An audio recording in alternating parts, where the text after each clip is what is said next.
All right, welcome back, everybody. Thanks again for being a part of Ideal 21, the Inclusion, Diversity, Equity, and Accessibility for Learning Conference.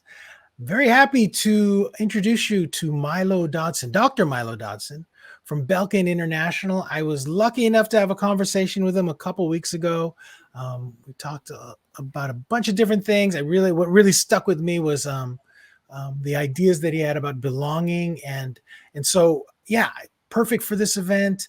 And just the day altogether has been stellar, and I know that it's gonna continue to be that way until we wrap up after the next session.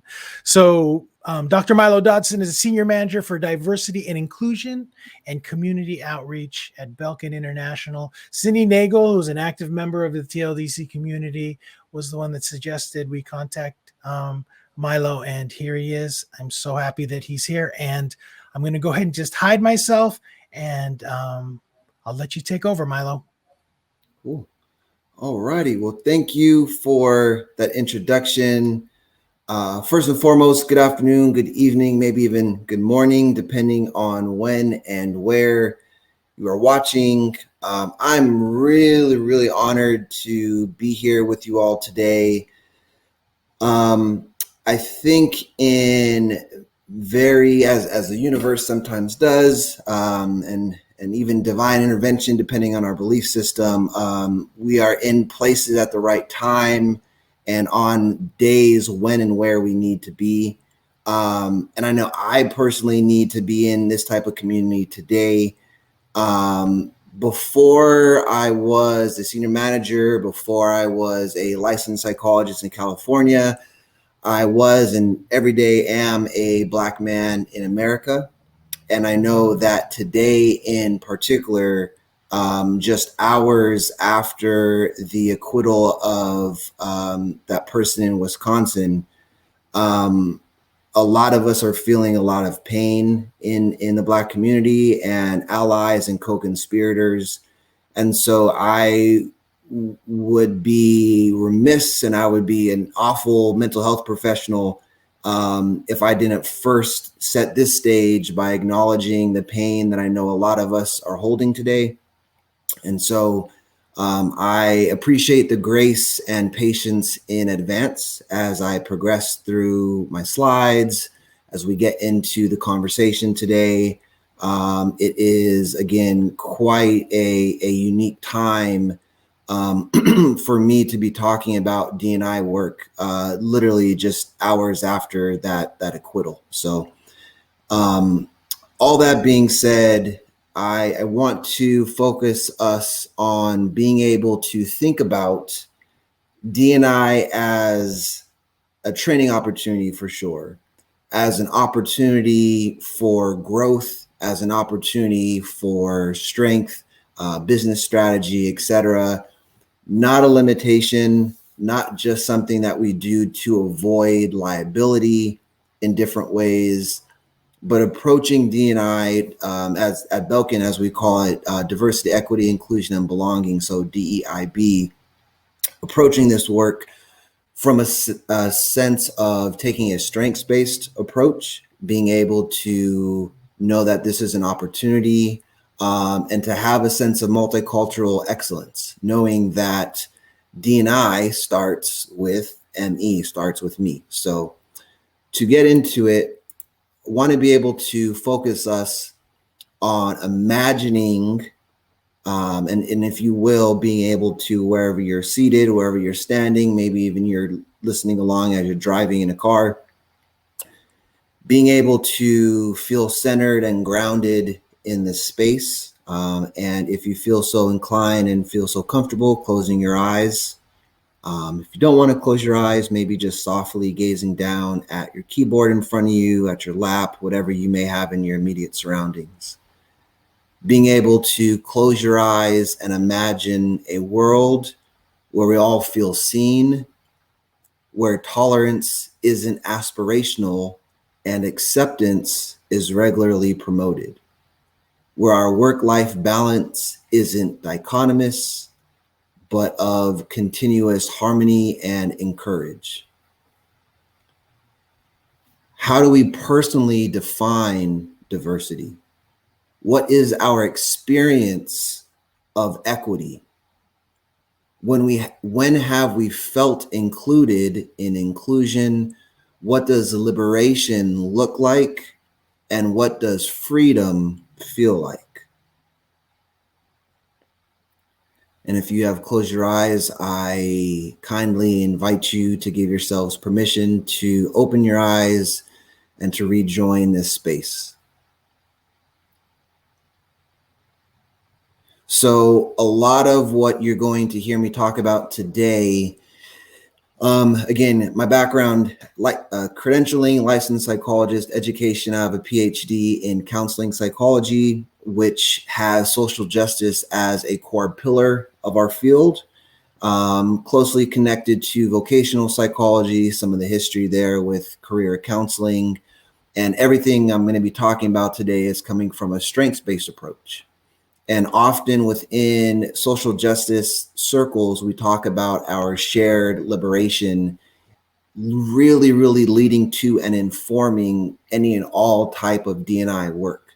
And so to quote somebody that has meant a lot to my work in this field is Lila Watson, who is a activist, Aboriginal activist in Australia, who says, if you have come to help me, you are wasting your time. If you have come because your liberation is bound up with mine, then let us work together.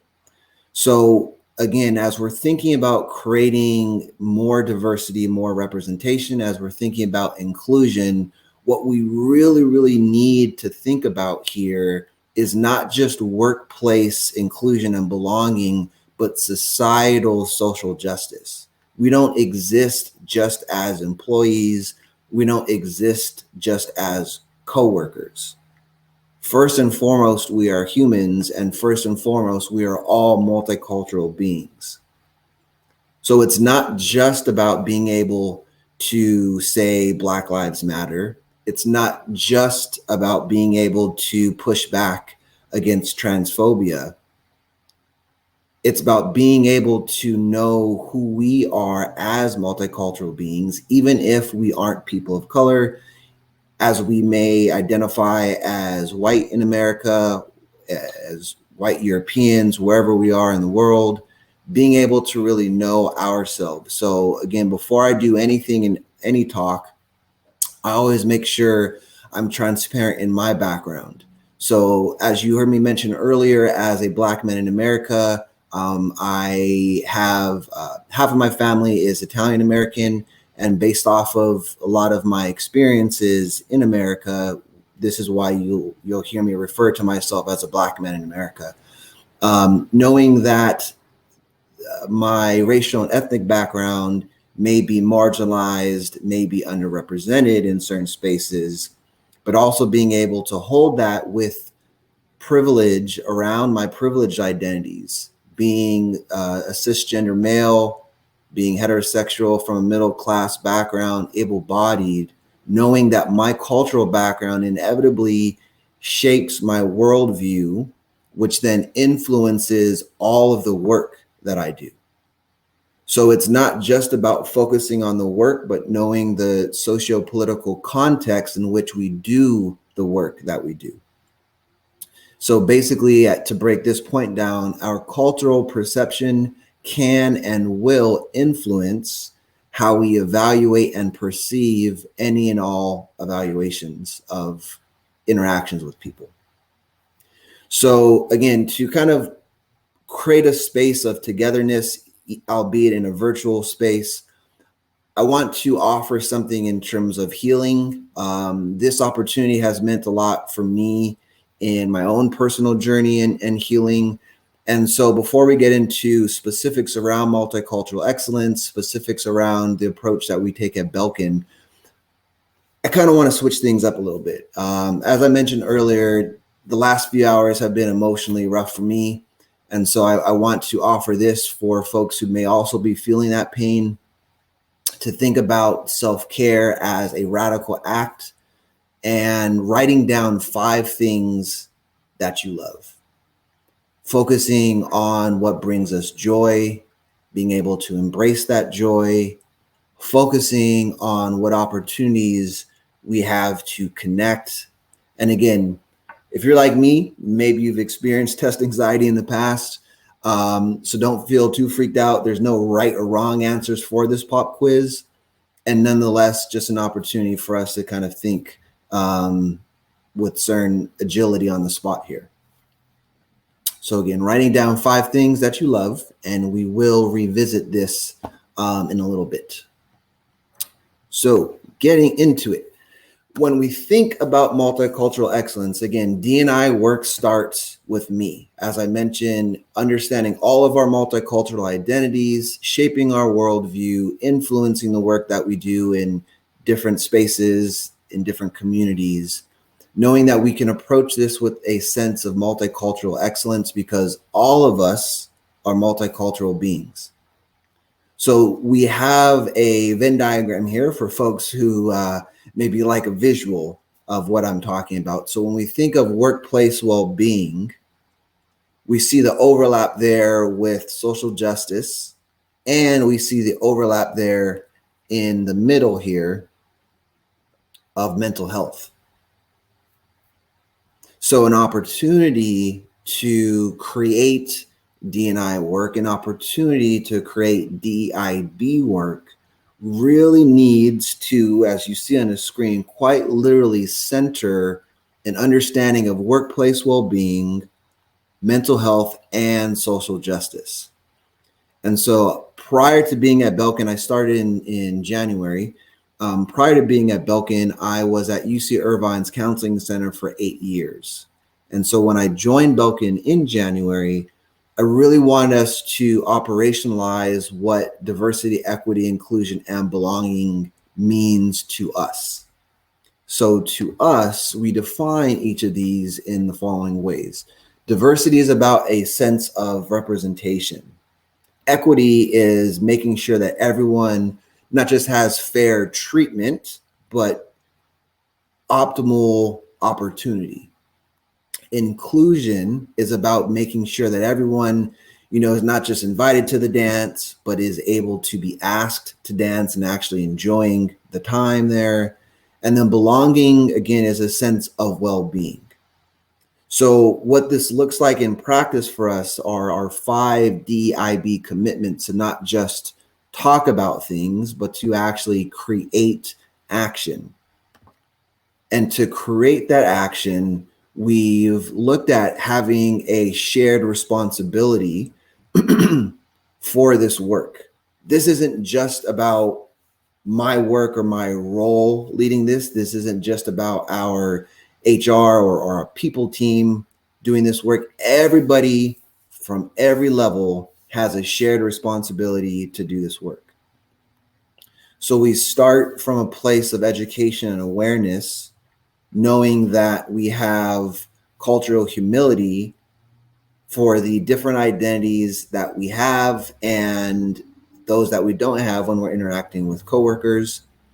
It's also important that we actively listen and holding ourselves accountable. Again, everything is linked together, and this is more of a cyclical process and not just, all right, cool, we're done. Shared responsibility, move on to the next. Education and awareness, move on to the next. This is about a continuous process of growth, having a growth mindset as lifelong learners. So to give a little bit more verbiage and as a visual here, DEIB commitments allowing us to walk the talk.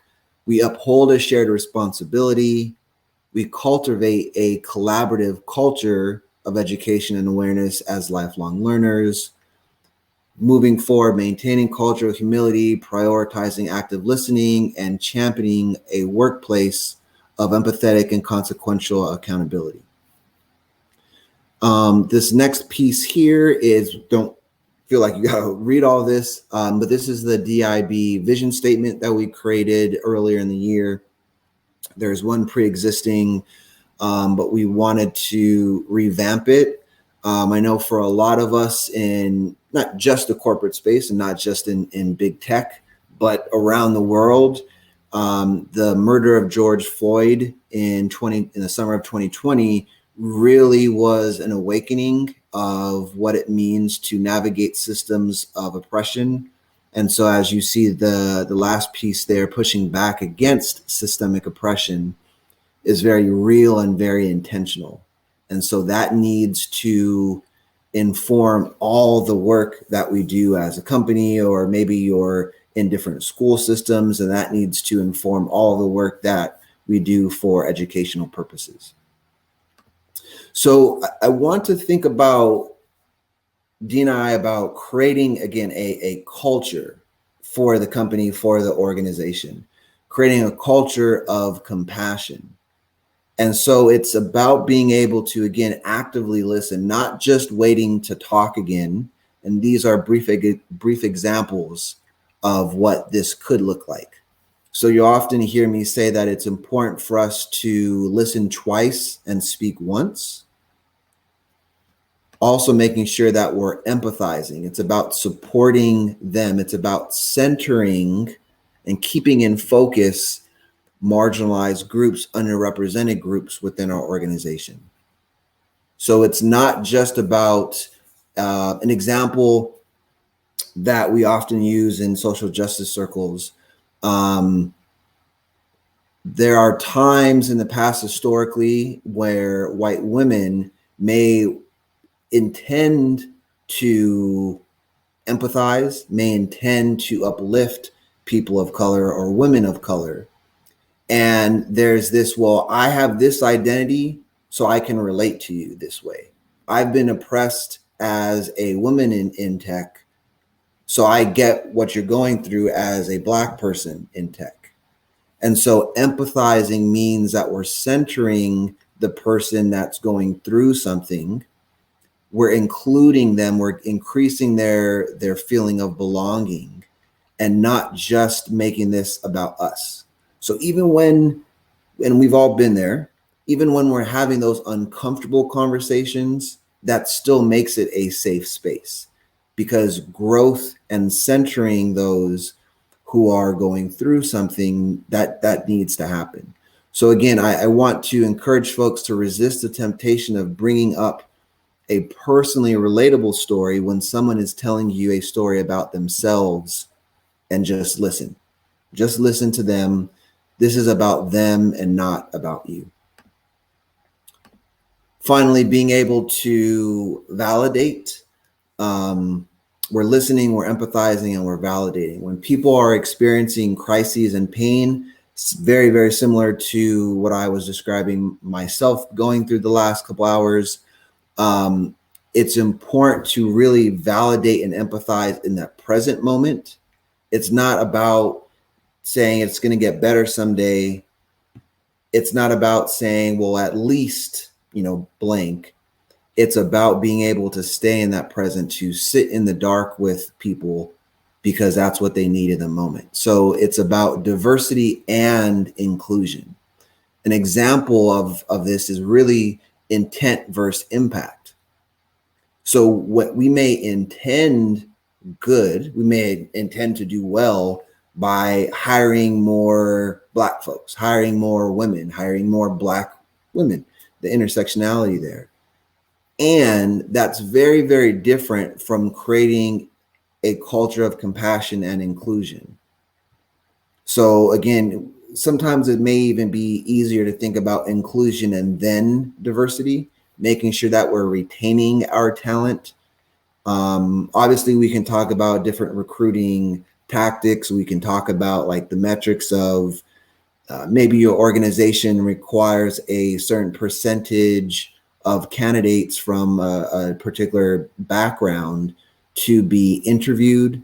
Maybe you have to have a diverse hiring panel, hiring managers going through different trainings.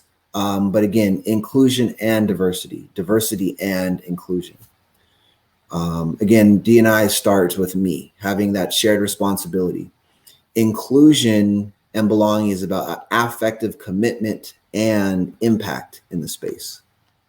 So As an example, these are the 3 different categories of our annual training that we'll be launching for 2022. Again, we've all seen, like, everywhere, the importance of implicit and unconscious bias, understanding those biases. And that's just the first step. So you recognize we all have biases as humans. We recognize those biases, and then what, right? So then we want to be able to decrease microaggressions. These are the 2 examples. And our LMS is Open Sesame, just so we're aware of that.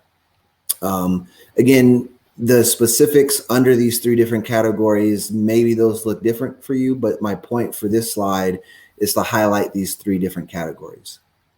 So we're decreasing microaggressions after we've identified our implicit biases, but it's not just enough to stop at decreasing microaggressions. We want to build interpersonal connection, moving through conflict management to be able to listen for understanding, to make sure that everyone is in a workplace of not just well-being, but being able to feel empowered, being able to have that psychological safety.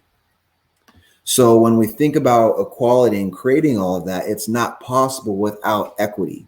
And a lot of us may have seen the slide where it's, I think, maybe just these first 3 columns. So it's about being able to, like, give it. And again, the first one, everyone gets the same. That's equality. Equity means that we give people differing amounts of different things or different types of things based off of our needs, which is good. But the reality is sometimes it works out like this, which is not good. And again, you heard me talk about liberation. You heard me talk about justice and freedom. What we ultimately want is to remove the barrier altogether in the workplace. It's cool that maybe for certain demographics, we give different amounts of things, we give different types of things, but maybe we take a step back and say, well, shoot, let's just get rid of this fence altogether. Our goal is to watch this game. Our goal is to feel a sense of belonging at work. So let's just make that happen and remove that altogether. So again, pop quiz time. I'm going to bring this home, save some time for Q&A. I think I got about 5-10 minutes. Results time here. The question I asked you was to focus on writing down 5 things that you love. And so where I'm going with this is, if I asked you to name all the things that you love, or at least the 5 things that you love, how long would it take you to name yourself? In these various systems where we exist, self-care is a radical act. Self-care is a revolutionary act.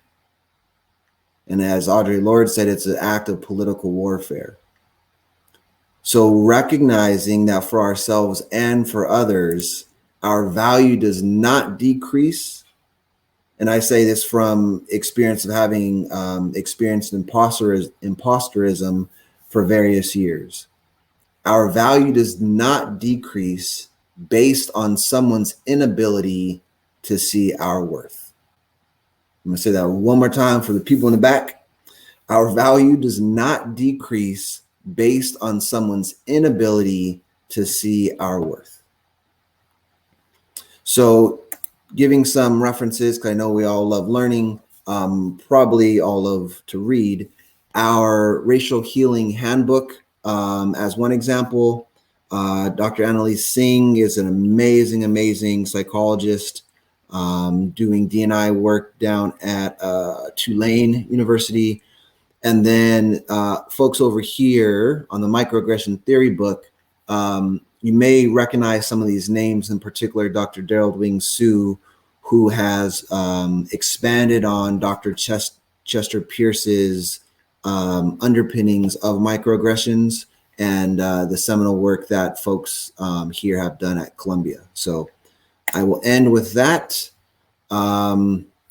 this guy kind of looks familiar. This is without mustache Movember, and when I wore a couple of button-down shirts to work and not just t-shirts and shorts. So anywho, that's where we are for today. Thank you for spending time. It's been an honor to share a community with you all, and I will stick around for some questions. Yeah, I do have a couple questions for you, Milo, if that's okay. Let's see. Let me show this on stage. First one is from Star. Star's asking, could you speak more about what challenge your biased storytelling means? Sure. So I think challenging, my first step in challenging is knowing who I am and who I'm not. And knowing who I am as a man in this country, I'm often encouraged to talk about accomplishments, to talk about and brag and boast even. And sometimes when I'm maybe storytelling or sharing my own experiences and my narrative, it's required and incumbent on me to challenge my identities as I navigate different spaces to do this work. If I'm doing this work and sharing in maybe specifically and solely the Black community, it's going to look very different than if I'm sharing in a community, different racial backgrounds, different genders, etc. So I feel like I can do a whole presentation about just challenging your bias storytelling. So that's a great question. Thank you, Star. Thanks, Star. All right. And Christine is asking, is there a way we can share stories with a person that is going through a similar experience without centering ourselves? Yeah, absolutely. And I think it's necessary to empathize. It's necessary to relate and to be relatable and be personable. We can also share stories of love and of compassion without saying or coming at it from the intent of being like, well, I'm sharing this so I can prove to you that I know what you're going through. That's what we want to avoid. If we're sharing stories, we kind of want to take the approach of connecting more around vulnerability of what that shared emotion is and what the affect is there, instead of saying like, oh, well, because of my identity, I can relate. So again, centering on that emotion, centering on the affect from empathizing. Love it. All right. Let me mark that one as answered. Yeah, and it looks like that's about it for questions. Gosh, Milo, thank you so much for this. So impactful. It's just a pleasure having you here as part of Ideal 21. I just really appreciate you sharing with us. And I didn't hear the news. I hope the day goes better. It's yeah, I'm gonna wrap my head around that one as well. So, but I appreciate you making time for us, and yeah, just really grateful for that. Yeah. Thank you for allowing me to be honest about my experiences today and to uplift me during this time. And for all of those in pain in various ways, I'm healing and uplifting you together. So. All right.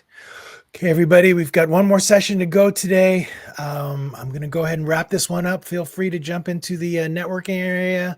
We've got 5 hosted tables in there and even some open ones if you want to start your own. But we'll see you all in the next one. All right. Thanks again, everyone. Cool. See you, buddy. Bye-bye.